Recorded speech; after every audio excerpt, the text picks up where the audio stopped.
Hello everyone, आज है 12 अगस्त और आज इस वीडियो में हम बात करने जा रहे हैं दो दमदार आईटी कंपनियों के बारे में। एक है हैप्पीएस्ट माइंड और दूसरी है केपीआईटी टेक्नोलॉजीज़।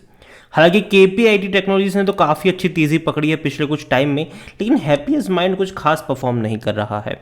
बातचीत करेंगे इन दोनों ही कंपनियों के बारे में कि फंडामेंटली ये कैसी है।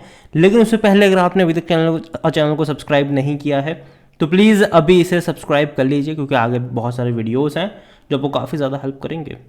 तो हैप्पीएस्ट माइंड की अगर स्पेसिफिकली बात करें सबसे पहले तो 904 रुपये का ये शेयर है। पिछले एक महीने में अगर आप देखोगे तो 6% का डिक्लाइन आया है। जबकि केपीआईटी में अगर हम देखें तो पिछले एक महीने में यहाँ पर 9% की बड़ी तेज़ी है।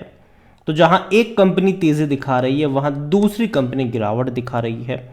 एक साल में अगर आप देखोगे तो यहाँ पर 9.5% का डिक्लाइन आया है, जबकि केपीआईटी में पिछले एक साल में डबल हो चुका है पैसा। तो देखा जाए तो हैप्पीएस्ट माइंड नेगेटिव में है पिछले एक साल में, और केपीआईटी टेक्नोलॉजीज अगर आप देखो तो पैसा डबल हो चुका है यहाँ पर। 5 साल का अगर आप ग्राफ देखो तब तो 9.5% का ग्रोथ है केपीआईटी टेक्नोलॉजीज का।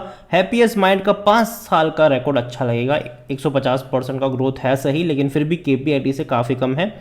यहाँ पर जो तेज़ी आई थी वो एक झटके में बनी थी, लेकिन 2021 के बाद ये लगातार नीचे की तरफ जाता रहा है। तो देखा जाए तो हैप्पीएस्ट माइंड का परफॉर्मेंस उतना अच्छा नहीं रहा है पिछले कुछ टाइम में, जबकि केपीआईटी लगातार ऊपर की तरफ जाता नजर आया है। हैप्पीएस्ट माइंड के वॉल्यूम्स देखोगे तो काफ़ी कम है, मुश्किल से 2.5 लाख के आसपास के वॉल्यूम हो रहे हैं, जबकि केपीआईटी के वॉल्यूम देखोगे तो 11 लाख के आसपास देखने को मिल रहे हैं। मतलब बड़ी क्वांटिटी में शेयर कोई ट्रेड हो रहा है तो वो केपीआईटी मतलब वही कंपनी है। हैप्पीएस्ट माइंड के बारे में अगर हम बात करने जाएँ तो कंपनी में सबसे पहले इनके नंबर्स के बारे में बात करेंगे तो देखो ईयर ऑन ईयर बेस पे इंप्रूवमेंट तो है, डेफिनेटली है, लेकिन क्वार्टर ऑन क्वार्टर बेस पे भी हम आगे बात करेंगे।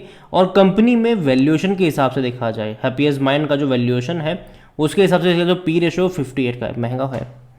सेक्टर पी 27 का है। 100% एनालिस्ट कहते हैं खरीदारी करो। और केपीआईटी की अगर हम बात करें यहाँ पर तो इसका 70 का पी रेशो है। ये हैप्पीएस्ट माइंड से थोड़ा सा महंगा वैल्यूएशन के ऊपर ट्रेड कर रहा है। मतलब दोनों ही कंपनी भैया है तो महंगे वैल्यूएशन के ऊपर पहुंच चुकी है, और देखा जाए तो ये ज़्यादा महंगे पेपर है अभी केपीआईटी टेक्नोलॉजीज़।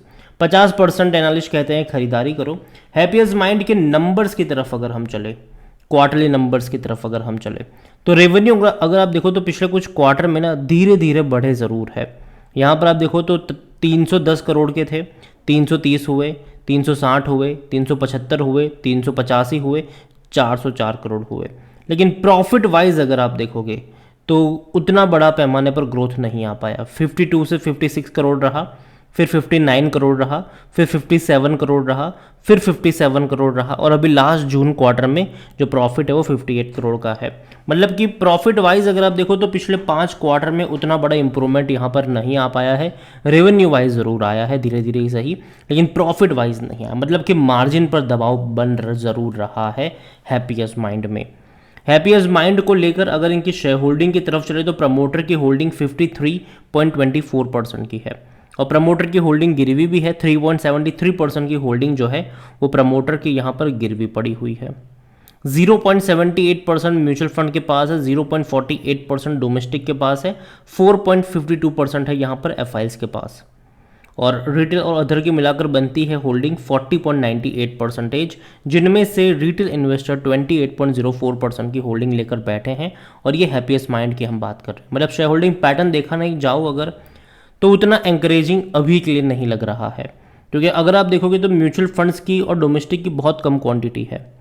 एफआईएस की होल्डिंग है, लेकिन फिर भी देखा जाए तो भैया जिस तरीके से हम एक्सपेक्ट करते हैं किसी फंडामेंटली स्ट्रॉन्ग कंपनी में बड़ी बड़ी क्वांटिटी बड़े बड़े फंड हाउस की, तो वो यहाँ पर नहीं है। केपीआईटी की तरफ अगर हम चले तो भाई केपीआईटी में जो क्वार्टर ऑन क्वार्टर ग्रोथ है वो देखने को मिल रहा है। आप यहाँ पर देखो रेवेन्यू वाइज भी है, 700 करोड़ से 755 करोड़ रहा, फिर 940 करोड़ रहा, फिर 1024 करोड़ रहा, और अभी लास्ट क्वार्टर में 1119 करोड़ रहा जून में। तो ये बढ़ रहा है। सेम चीज़ प्रॉफिट भी बढ़े हैं, 78 करोड़ का प्रॉफिट 85 करोड़ पे चला गया, ठीक है, फिर 85 करोड़ का ही रहा सितंबर में, लेकिन दिसंबर में बढ़ के 100 करोड़ हो गया, मार्च में 111 करोड़ हो गया, और अभी जून में 134 करोड़। तो यहाँ पर ग्रोथ आ रही है और ये एक अच्छी बात है, ये एक अच्छा साइन है, और यही वजह कि शेयर में तेज़ी भी आई है। लेकिन केपीआईटी वैल्यूएशन के सबसे महंगा हो चुका है, ठीक है।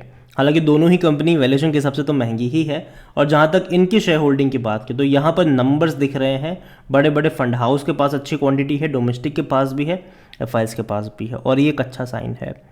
39.47% है यहाँ पर प्रमोटर के पास। बड़े बड़े म्यूचुअल फंड्स भी लेकर बैठे हैं, 7.51% की क्वांटिटी म्यूचुअल फंड के पास है, 4.27 है डोमेस्टिक के पास, एफआईएल्स 25.91% की होल्डिंग लेकर बैठे हुए हैं। रिटेल्स और अदर्स के मिलाकर बनती है 22.84%, जिनमें से रिटेल इन्वेस्टर 13.54% की होल्डिंग लेकर बैठे हैं। मतलब शेयर होल्डिंग पैटर्न वाइज अगर आप देखोगे तो केपीआईटी का शेयर होल्डिंग पैटर्न थोड़ा सा और अट्रैक्टिव लग रहा है। नंबर्स अगर आप देखो क्वार्टरली तो भैया केपीआईटी के अच्छे लग रहे हैं, और यही वजह है कि भैया शेयर प्राइस में ग्रोथ भी आई है। लेकिन अभी हाल फिलहाल में एक बड़े ब्रोकरेज हाउस ने केपीआईटी में काफ़ी बड़ा मतलब कम टारगेट दिया था, तकरीबन 540 के कुछ का दिया था यहाँ पर, तो बहुत बड़ी कटौती करी थी उन्होंने, और तब गिरावट भी आई थी यहाँ पर। लेकिन देखो यार, मैं मानता नहीं हूँ कि उतनी बड़ी गिरावट केपीआईटी में देखने को मिलेगी, लेकिन हाँ अभी जिस प्राइस पर है वो महंगा तो है, आप उससे मतलब अग्री तो नहीं कर सकते कि यार सस्ता है, ऐसा नहीं है, काफ़ी महंगा है अभी जिस प्राइस पर है ये, और यहाँ से रिस्क ज़्यादा है, रिवॉर्ड कम है। और सेम चीज़ मैं हैप्पीएस्ट माइंड को लेकर भी कहूँगा, क्योंकि अगर आप देखो तो अभी जो तेज़ी इसने दिखाई है हैप्पीएस्ट माइंड ने, वो देखो तो अभी कुछ टाइम से दिखाई है, ठीक है। आप देखो यहाँ पर 750 रुपये का शेयर था, 1000 पे चला गया, अभी करेक्शन का मोड चल रहा है, 900 पर आ चुका है, हो सकता है कि कुछ टाइम बाद आपको 800 पर भी देखने को मिल जाए। लेकिन जो खरीदारी के मौके हैं वो मुझे लगता है कि 700 से सही 750 के आसपास बन सकते हैं, और वहाँ पर शायद ये अट्रैक्टिव हो सकता है। अगेन ये मेरा पर्सनल ओपिनियन है। और केपीआईटी जहाँ तक मुझे लगता है कि कंपनी बहुत अच्छी है, डेफिनेटली लॉन्ग टर्म के लिहाज से सही है, लेकिन जिस प्राइस पे अभी है डेफिनेटली थोड़ा सा महंगा ज़रूर है। और मेरे हिसाब से अगर यहाँ से करेक्शन बनता है और केपीआईटी का शेयर आपको अगर 900 से 950 के बीच में मिलता है तो शायद वहाँ पर मौके बन सकते हैं। बाकी मर्जी आपकी है। वीडियो को यहीं पे एंड करूँगा, पसंद आया हो तो लाइक करो, शेयर करो, चैनल पर अगर आप पहले बार हैं तो प्लीज़ सब्सक्राइब करें। और दोनों में से कौन सी कंपनी आपको पसंद है, या फिर आपके पोर्टफोलियो में है, या फिर अगर आप चाहते हैं कि कोई और कंपनी भी आपके पोर्टफोलियो में इस तरीके की है, तो उसका नाम कमेंट में लिख के ज़रूर बताइएगा। वीडियो को यहीं पे एंड करूँगा। Thank you.